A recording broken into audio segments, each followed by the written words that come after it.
Sultan Mevlon Nehir mantıkasını ele geçirmek için Eden safarında Berzam kalasını teslim aldı.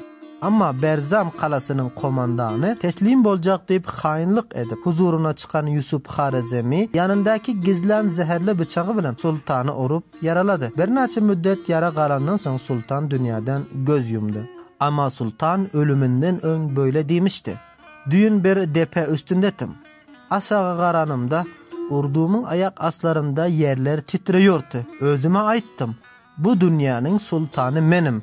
Menin karşıma çıkacak hiçbir kuşun görmüyorum. Ama Allah menin eden gururumu görüp bir kulam esirimin elinden öldüm. Sultan Alp Arslan İslam ve Türk dünyasının en büyük fatihlerinden biridir ki Türk milliyetinin kadarının değişmesine ve parlak bir geleceğinin şekillenmesine sebep olan bir hükümdardır. YouTube kanalımızı ziyaret edin, abone olun ve bizimle kendi fikirlerinizi paylaşın.